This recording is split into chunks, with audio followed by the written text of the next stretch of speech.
that you enjoy this video, that you can learn something new, or at least relax to the ASMR while absorbing some information in the background. So, if you enjoy my content, please like and subscribe to my channel so that I can have the opportunity to keep creating content. Okay, let's get started.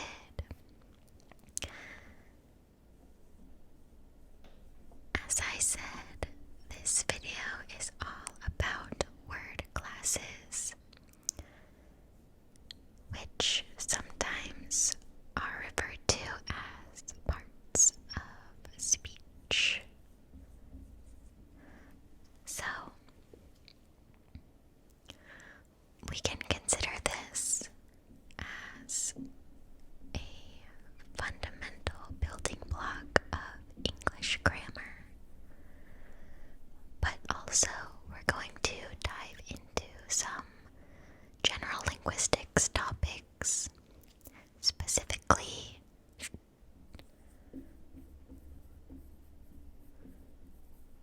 morphology, syntax, and semantics. So, if you have a general interest in these areas, or you just want to improve your English grammar, this video will be very helpful and hopefully interesting for you. I think word classes get a bad rap for being confusing, but I will try to make this topic as direct and understandable as possible. Okay, before we get into the actual lesson, let's do a little pretest just to check what you know, for fun, kind of. Let's see where you're at. Let's take this word, for example, down, down. What word class do you think this belongs to? What part of speech is down?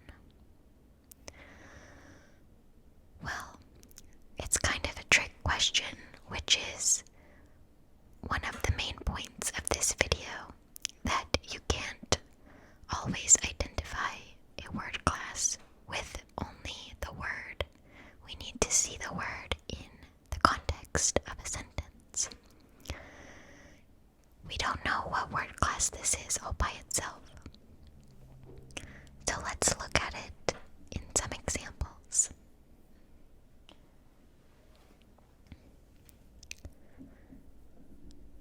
If I said, the network has been down for 2 days, what part of speech is down in this sentence? The network has been down for 2 days. Down. Here we have an adjective. An adjective, because down is describing the network. In this way, down means kind of off or broken, not working, offline. And we can use this kind of down for lots of machines, like the computer is down, the Wi-Fi is down, or the app is down. Let's look at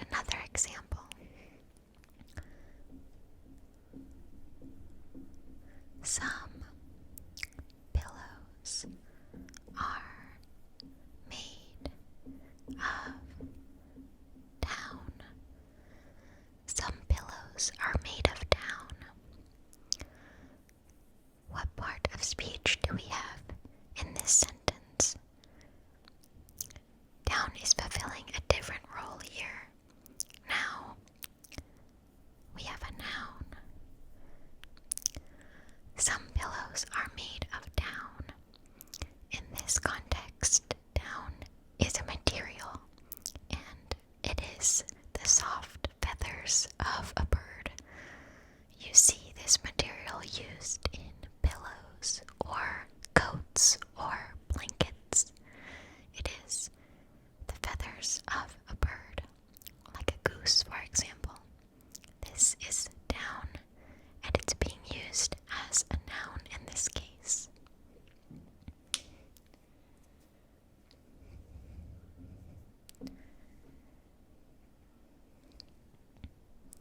But what if I were to say the sun goes down in the evening?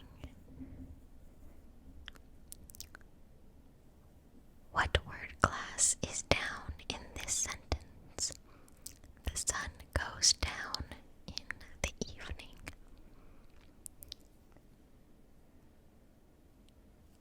Now we have an adverb. An adverb. The sun goes down in the evening. That's because down is describing the verb go. The sun goes down. It is the manner in which this verb is being produced. So we have an adverb.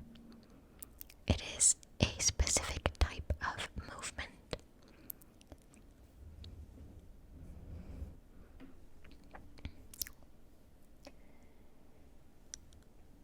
This one can get a little tricky. What if I said, we go down the stairs? We go down the stairs. What part of speech is down in this sentence? What do you think?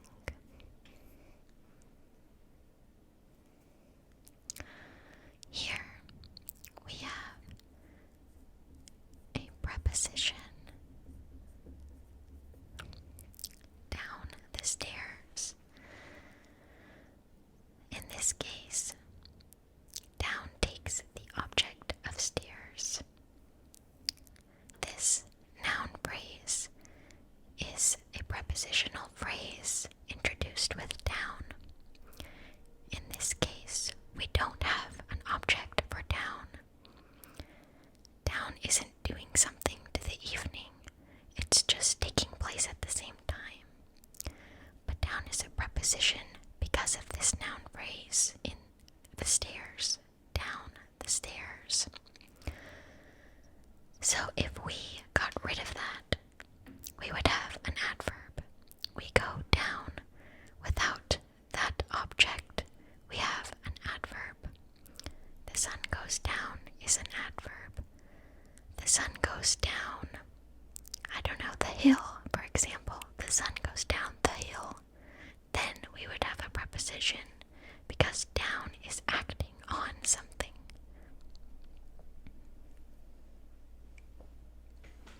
Let's do one more. She can down a whole liter of juice.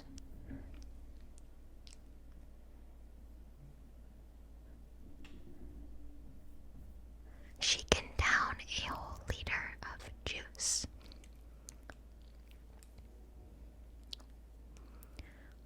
What part of speech is down in this sentence?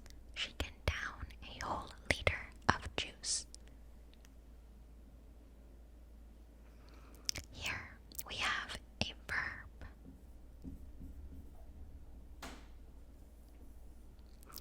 Down is an action in this case, which means to drink or eat.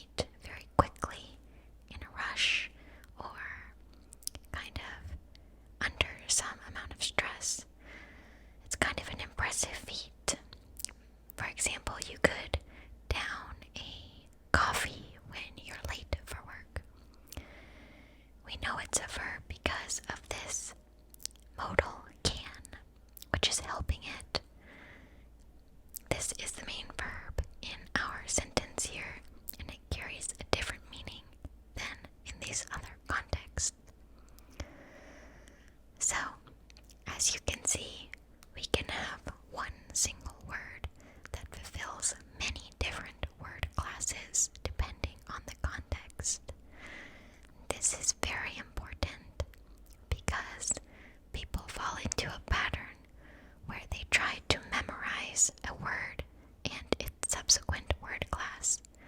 But unfortunately, it's not that simple. So I'm going to teach you 3 tests that you can use to determine a word class in the context of a sentence, or some hints at the individual words. And that is what I mentioned before: morphology, syntax, and semantics. Those are our 3 sort of avenues for understanding word classes. So let's get into the lesson, and by the end, I hope you'll be able to understand all the different features of word classes. First of all, let's look at all of the word classes that exist so we can better understand what they mean.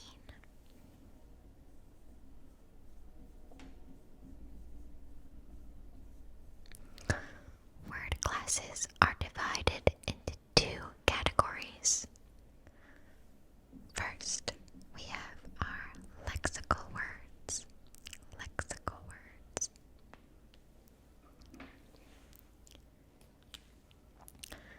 Second, we have functional word classes. Let's identify them, and then I'll explain the difference in meaning.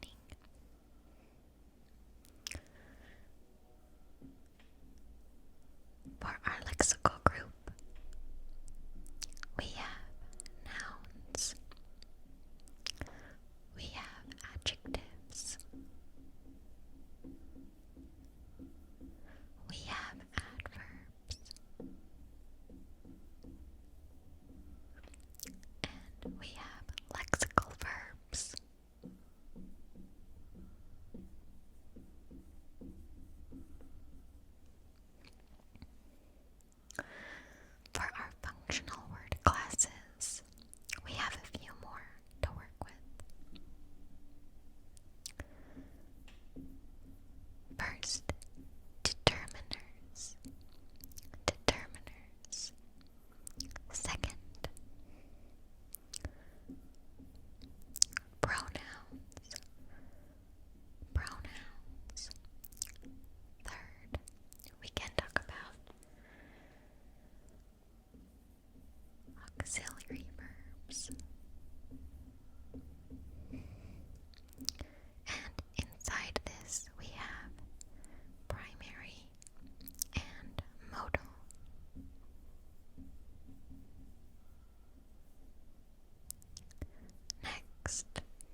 basically set in stone.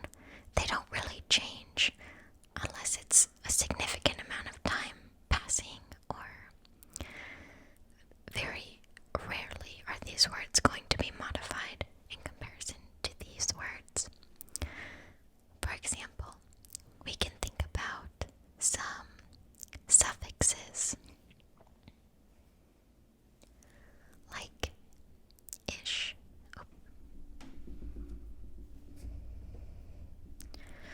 We have the word blue, and we can make a new word, bluish. We can't do that with these words. You can't add anything to change it. Or, as new ideas come into the world, we create new nouns, new adjectives. When you think about slang, communities are creating new words all the time as new technologies arise, or new trends, or social media spreads a new word. These words are changing. They're open classes. You can modify them. You can compound two words together. That's not the case with these words. Okay, excellent job following along. Let's analyze our lexical word classes. Here is an overview of all of our word classes in English. Now, let's jump into the specifics of these categories so that we can better understand how to classify words.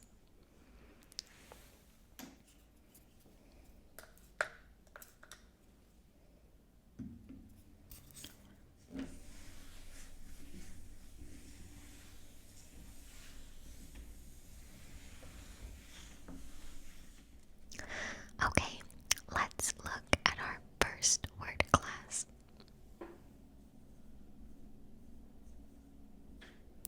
Nouns. Nouns. So, what we're going to see are the 3 tests that will carry over into every lexical category. And these tests are ways of understanding how these words work and how to differentiate between them. We have 3 tests, and these also coincide with major branches of linguistics.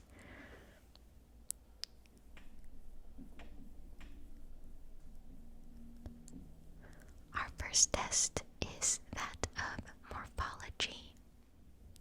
Our second test will be syntax.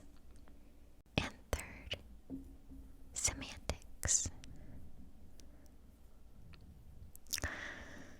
So, to sum up what these words mean, in case you haven't heard of them before, semantics has to do with the meaning of the word itself. Morphology is the composition of the word, its morphemes, and its individual parts.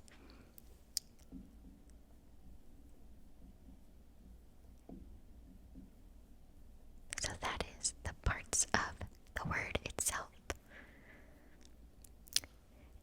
And the syntax is kind of the coordination of the word within the context of a sentence. So how does this word work in relation to other word classes? And how can we understand it in its grammatical relationships to other words?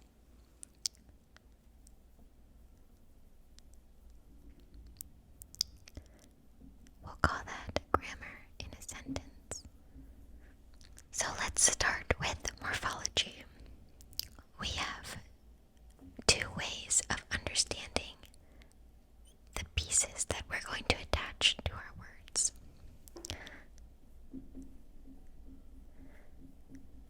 We have inflectional morphemes, and we have derivational morphemes.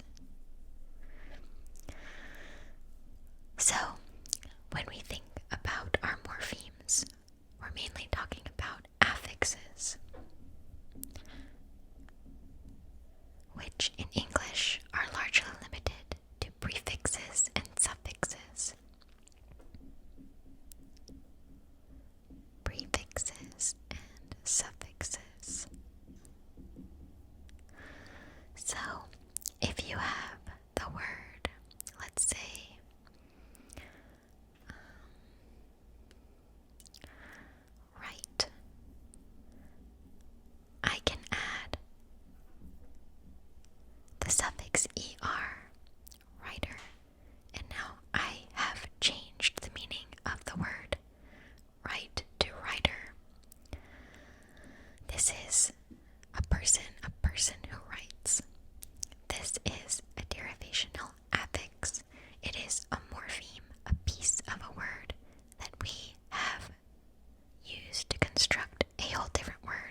this is kind of the essence of morphology. The basic units of the word itself. So, those affixes, prefixes, and suffixes come in two shades: inflectional and derivational. Inflectional affixes are those that don't change the word class. And these are limited in number. The opposite of that are derivational, which can change the word class and the meaning of the word itself. And often they do change both. These won't change the class or the meaning. So let's look at an example of an inflectional affix. I have the word cat, and I want to add the inflectional affix s. Now I have plural cats. This didn't change the class. Cat is a noun, and cats is still a noun, and it didn't change the essential meaning of the word. I still have essentially cat. I just have multiple of them, but this word carries the same definition. On the contrary, let's think about the derivational affix IVE to contrast this. If I have a word create, which is a verb, and I add this affix creative, that changes from a verb to an adjective. So I have altered the word class, but I've also changed the meaning to some extent. To create something is to make something new, and to be creative is more about equality related to something original. So the meaning changes more than in this case, and the word class changes. This means we have a derivational affix. These two types of affixes are going to help us understand the morphology of our words. This is just a general overview of affixes to help you understand what we're about to use for nouns.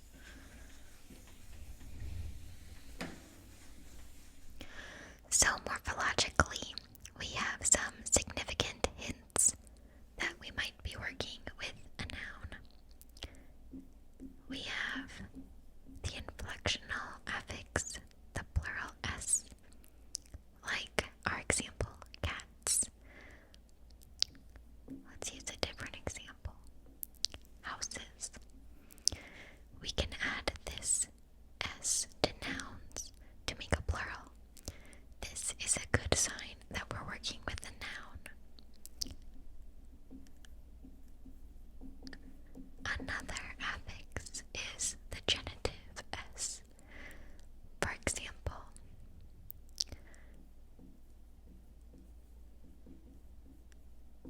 the girl's house. This s tells us that the girl owns this house. It is hers. We have this inflectional affix. It doesn't change the word class.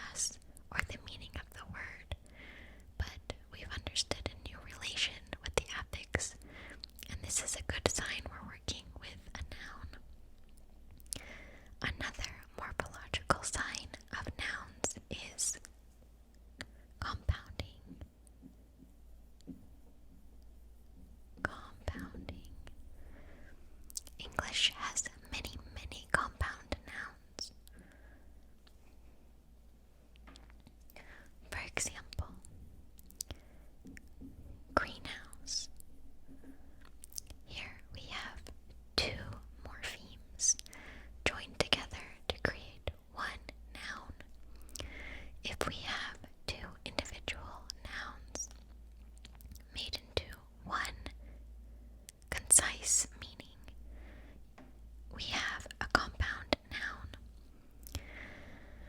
This is significant because English often separates these with a hyphen or a space, and while there's not necessarily specific rules to know when to use a hyphen, a space, or nothing, we know that this is one singular word.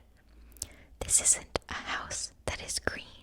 A greenhouse is an entirely independent idea in which we have sort of a building for plants or flowers. Another example is seafood. This is also one individual word with two morphemes. If we have compounded morphemes, this is a good sign that we might be working with a noun. So, not all of these rules that we're going to be going over are definitive. You can find other words that might be a noun that don't follow these patterns. For example, if we have an uncountable noun, it's not going to take this plural S. Like, let's say entertainment. Even if we understand entertainment as a whole or as multiple ideas, we're not going to use it as entertainments unless we're talking about a very specific context of multiple varieties of entertainment, but that's another topic for another day. The point is that not all nouns will follow these rules, and other words might in fact take some of these characteristics. That doesn't mean it's a noun. So when you're looking at word classes, it's important to use all three tests and not rely on only one single test. Let's talk about syntax. I'm going to make a little bit of room for us, but still leave these factors.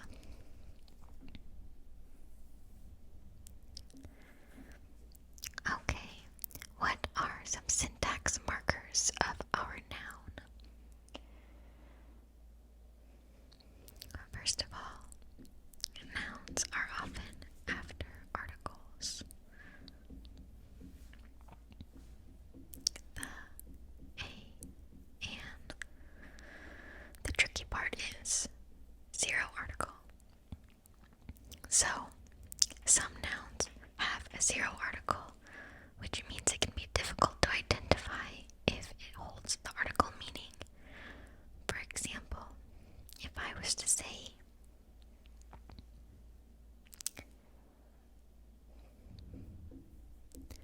the cat, here we have an article, which is a good indicator that what it's denoting is a noun.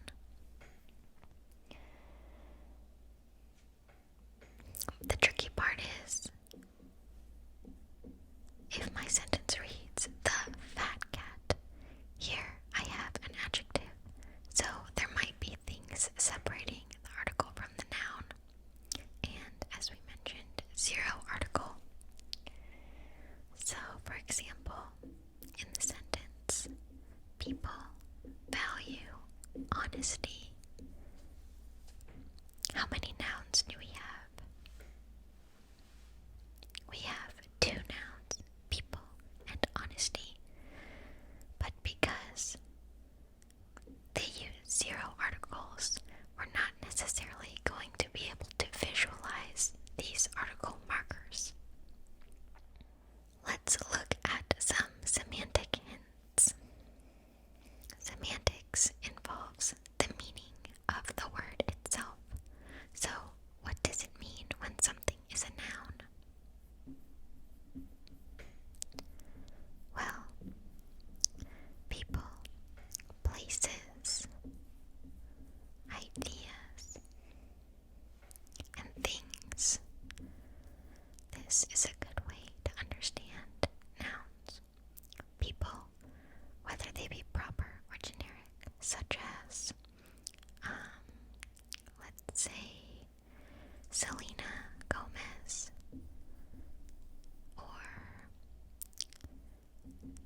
generic. Sister are nouns because of the meaning they imply. They are people. Places, such as Paris. Ideas, like freedom. And things like car. All of these semantic meanings indicate that we are working with a noun because these are things, actual ideas, or reference. So, later we'll take a little practice test where you will try to identify the word causes and try to keep these in mind when you're working with words. What is the semantics of the word? What is the syntax of the word? And what is the morphology of the word? Okay, let's move on and start talking about our next category, lexical verbs. This time we're going to begin by discussing semantics. So, how do we identify a verb in terms of its meaning? Well, we can think about verbs, lexical verbs, in two broad categories. We have our stative verbs, and we have our dynamic verbs. Dynamic verbs are things that are easier to visualize. They are more like intentional actions. For example, we have eat, run, swim, read, watch. These are all actions that people can do. Stative verbs are more, well, they're more about states and conditions of being. For example, hate and love are stative verbs. Want and need. Own, doubt, prefer. So, these are conditions and perhaps thought processes, and these are more concise actions, but all of them fall under lexical verbs. They are things that can be done or actions that a subject can do. This is semantics of lexical verbs. Let's talk about syntax. Syntactically, lexical verbs often occur with auxiliary verbs. For example,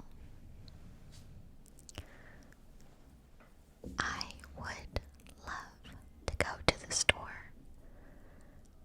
I might eat later. So, these helping verbs are often placed before our lexical verbs, and this is a good indicator that we are looking at a syntactic structure of a lexical verb. So, when we have an auxiliary verb beforehand, this is a good hint for a lexical verb. However, they do often occur on their own. So, for example, the cat eats fish. Here we have a verb all by itself. But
this is much less common. In general, we'll have subject plus verb in terms of lexical order. So, this is a good determiner of where the lexical verb is in our sentence. Let's talk about morphology of lexical verbs. We have inflectional affixes that determine the tense and aspect of our verbs, as well as the subject in some cases. For example,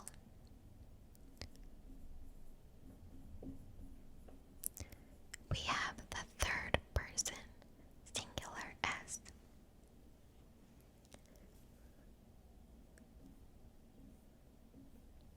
When we're talking about non-past verbs.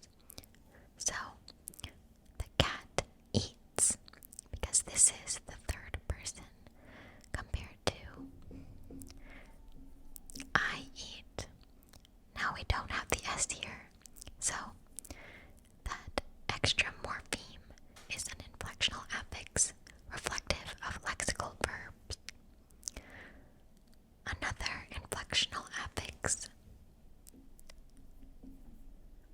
is the past tense ed. For example, I walk in the present, but I walked in the past.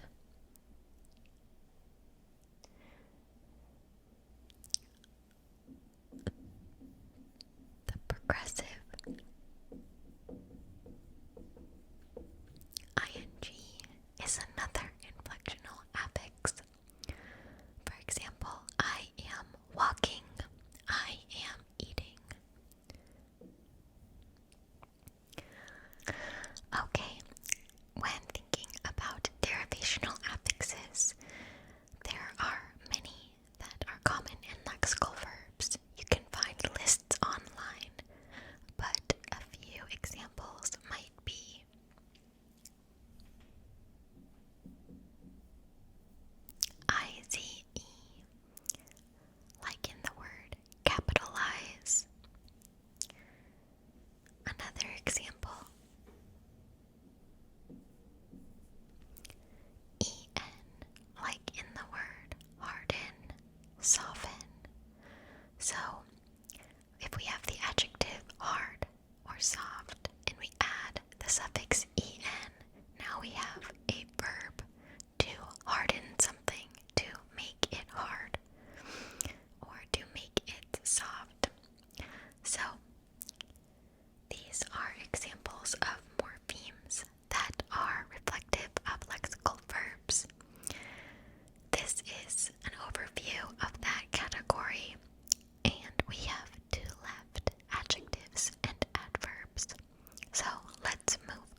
phrase with the head being country.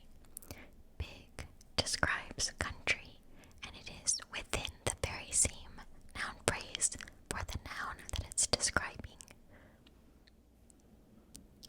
The second common way that you will see adjectives in the structure of a sentence is in a separate phrase as the predicate. For example, Brazil is beautiful. Now I have our subject, the noun, our verb, and another phrase. Especially this is common with the verb is. And now we have an adjective and a noun separated by the main verb. These are two very common constructions with adjectives. I realized you can't see that. Okay, that is some syntax outlining for adjectives. Let's move on to morphology. Morphologically, adjectives are quite similar to adverbs. Inflectionally, they have comparative and superlative forms. Comparative forms are the ER affix, and superlative forms are the EST affix. For example, we could have bigger and biggest. This changes the word by adding an additional morpheme. So now we can compare two things. For example, Brazil is bigger than Ecuador. Or multiple things. Brazil is the biggest country in South America, because now we have more than two countries. So these morphemes, ER and EST, indicate that we're working most likely with an adjective, but also it could be an adverb. Some derivational examples for our adjectives include things like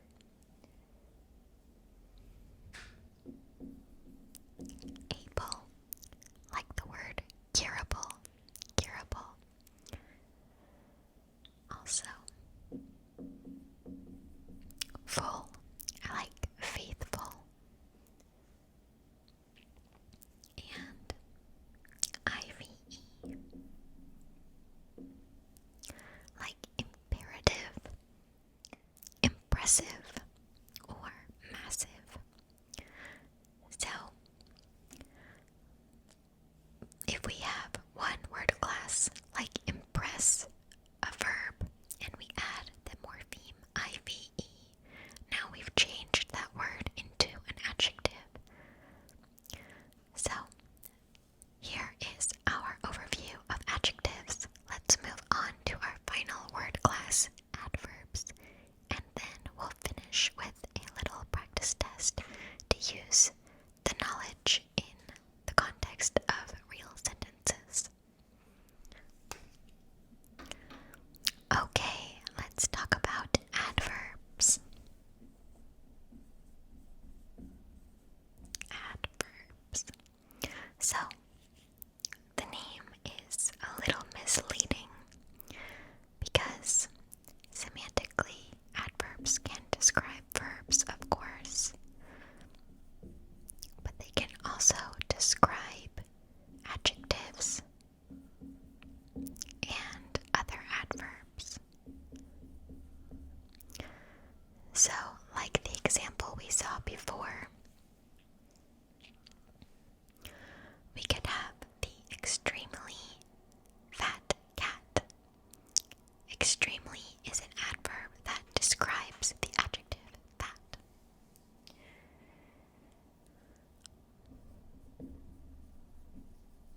extremely dark sky. Extremely describes the adjective dark. We could also say to speak extremely quietly. Now we have two adverbs, and extremely is describing quietly.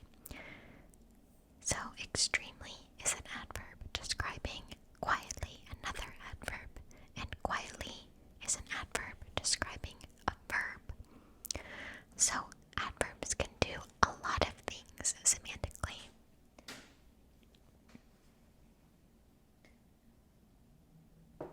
Let's talk about the different types of adverbs because there are many.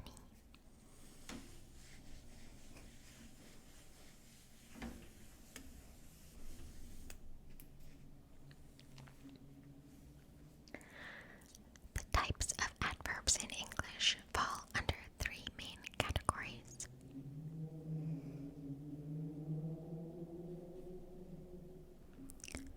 We have circumstance,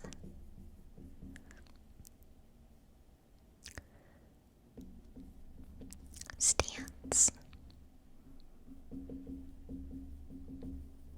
and linking.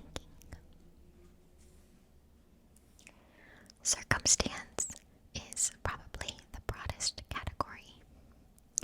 This includes adverbs of manner, place, and time.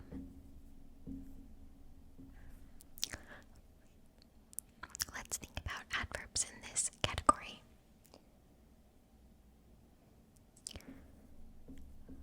Quickly.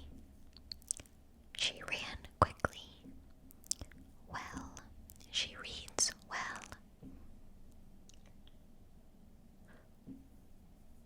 Quietly. She speaks quietly. This could also include things like soon. This is a time adverb. We will sleep soon. And place could be like here, or as we saw in the beginning, down. If we're referencing a place or a space in reality, we have a place adverb. The second category is stance. This is about the perspective of the speaker. For example, certainly, hopefully,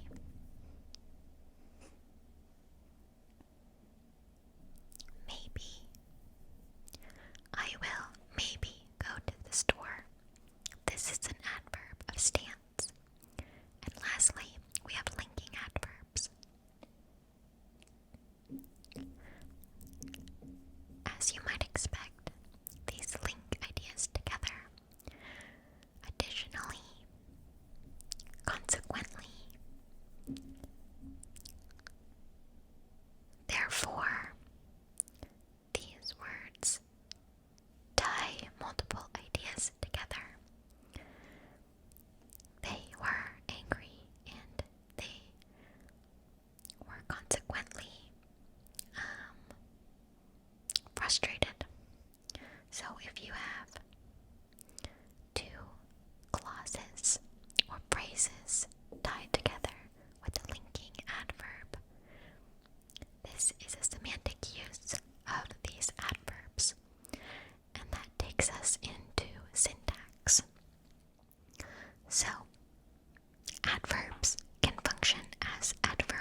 previously. So this ly is a good indicator that you're working with an adverb, but that's not 100% of the time going to be an adverb.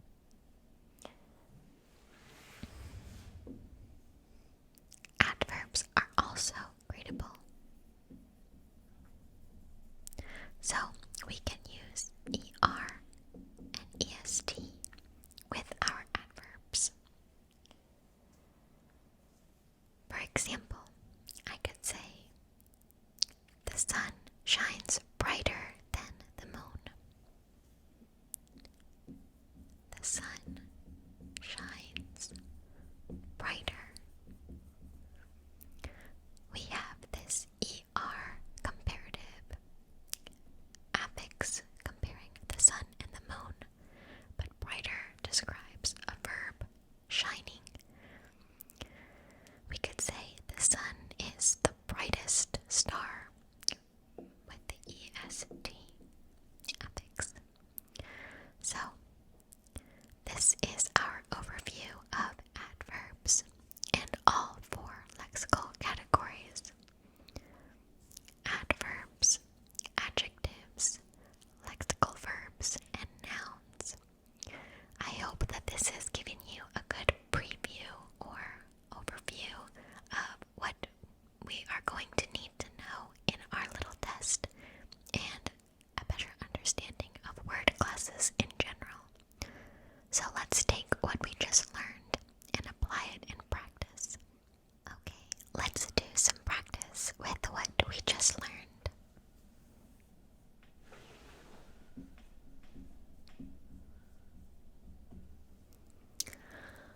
I am going to write some sample sentences, and we're going to identify which word class the lexical words belong to. Okay, let's apply what we just learned into real practice.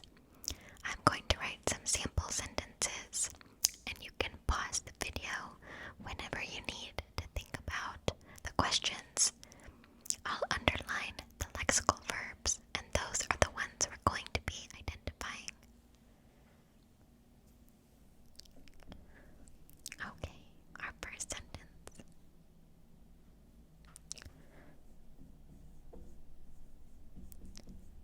The oldest employee in the company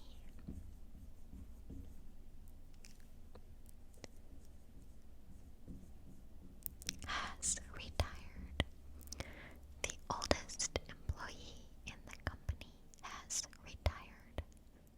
Let's find the lexical words.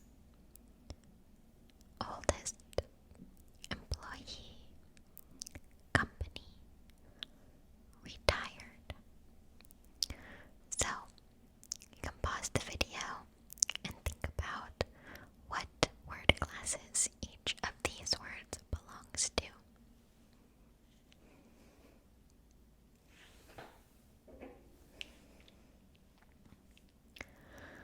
Okay, what word class is oldest? What do you think? Well, in this case, it's an adjective because it describes a noun, employee. We know that this is a noun because of the semantic meaning that it carries. This is a person, an employee, and this describes it, so we know it's an adjective. Also, we have that gradable affix est. This is the superlative form of oldest. What about company? What do you think?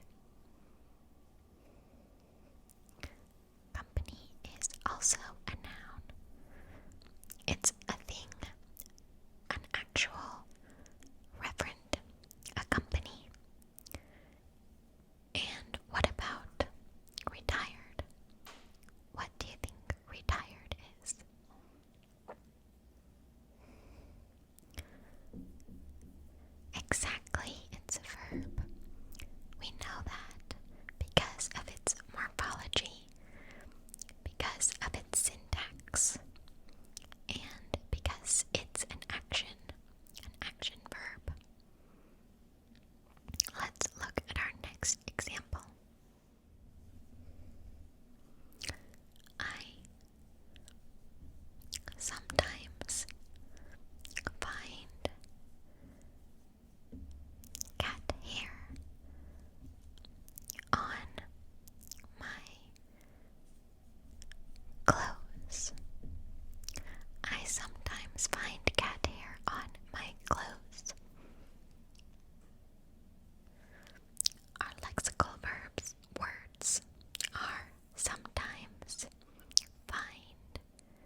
outside.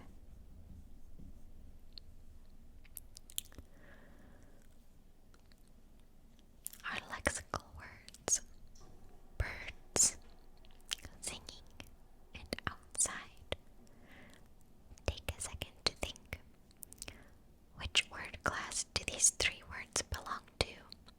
In our sentence, the birds are singing outside. Well, let's look at birds. We have a plural marker, and we know what a bird is. An animal. This is a noun. Here we have tense markers. We have morphology. That's vague, but we know we can look at the word order, a subject followed by a verb, singing. We can also think about the meaning of this semantically. The birds are doing something, they're singing. Outside, this describes a place. It's an adverb of place. The location of this event is outside. Semantically, we have an adverb. Let's look at another example.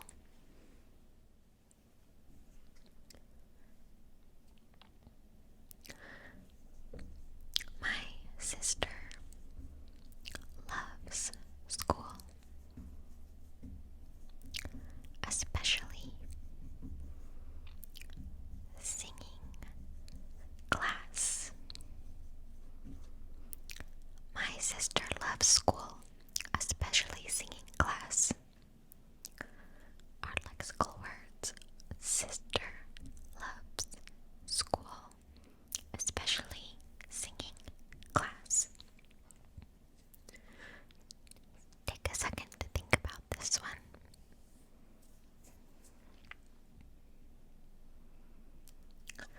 Okay, let's start with sister. This one we know is a noun. It refers to a person. Next, loves. We have the third person marker. He or she loves. And we have an action, a stative verb. Next, we have a place.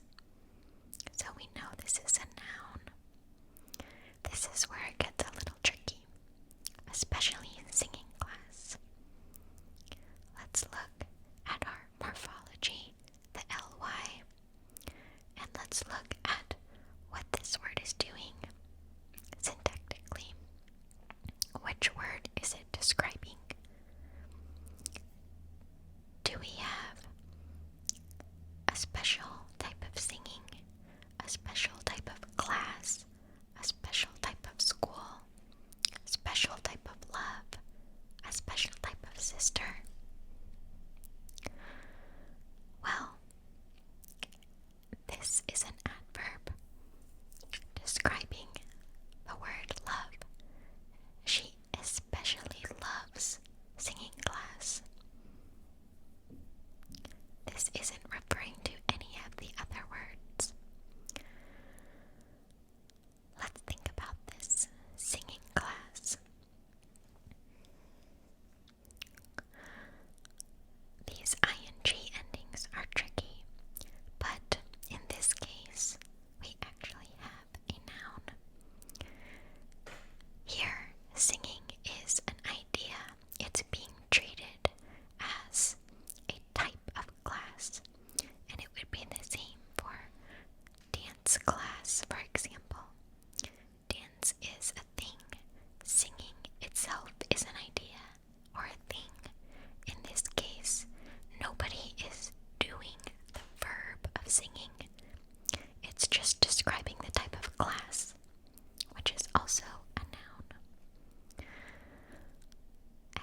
you wouldn't say glasses that are dancing, but you can say cards that are singing.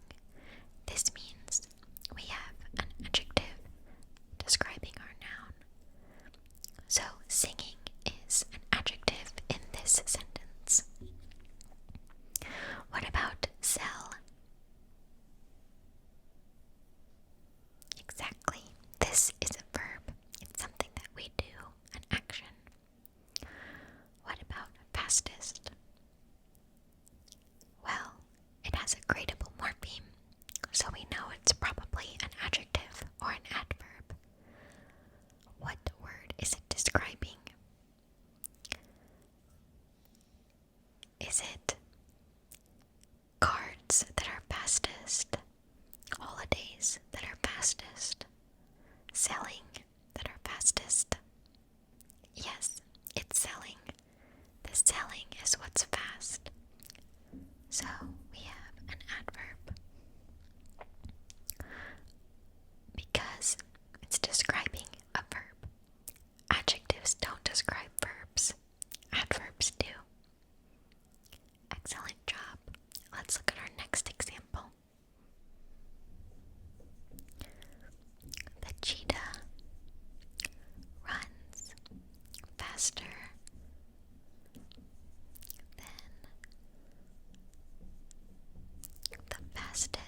Also,